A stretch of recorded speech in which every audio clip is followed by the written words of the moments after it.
When it comes to food at your table, perhaps you're eating breakfast right now as you're watching us, expect to continue to shell out a little more money. That's according to the latest Canada's food price report, as food prices could rise again by nearly 3% to 5% in 2025. So let's take a closer look at the numbers right now from the report. We're joined by Sylvain Charlebois, Director and Professor of the Agri-Food Analytics Lab at Dalhousie University, one of the authors of the report. Sounds like a sort of good news, bad news scenario for 2025. Is that a fair assessment?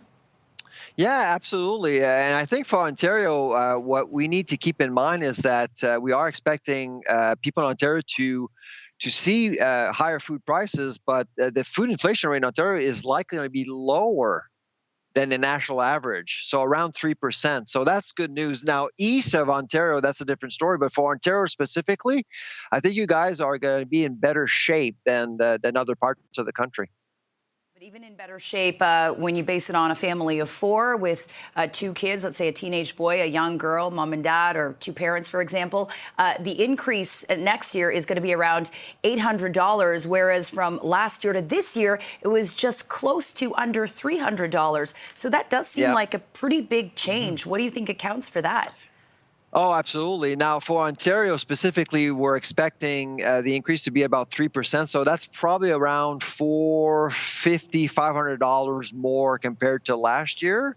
$800 would be more for the Maritimes and Quebec. And so what's pushing prices higher? Well, 2 categories, meat and vegetables. The meat trifecta is really tricky right now. All 3 components, chicken, pork, and beef, particularly beef, all of them will be more expensive in 2025.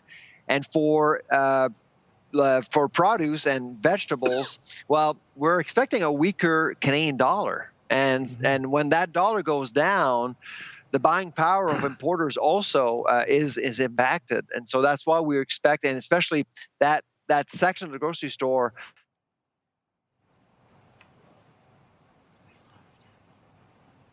Okay, I'm not sure we have your microphone at this point because we couldn't quite hear. Okay, you're back now. When you talk about the dollar, et cetera, Professor, in the report, you highlight the re-election of Donald Trump south of the border as one of the factors. Is that what you're referring to about the impact because of his threats of tariffs, et cetera, that could be leading to higher prices? Is that the gist there?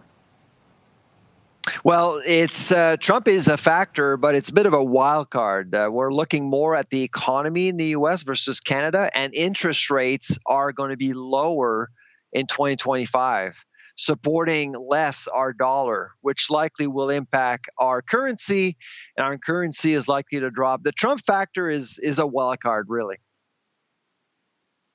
With record high levels of food insecurity, with food banks operating at the brink with demand so high. I wish we had more time to chat, Professor Sylvain Charlebois, but always appreciate your time and have a great trip in Germany. Take care. Take care. Bye-bye. Thanks so much.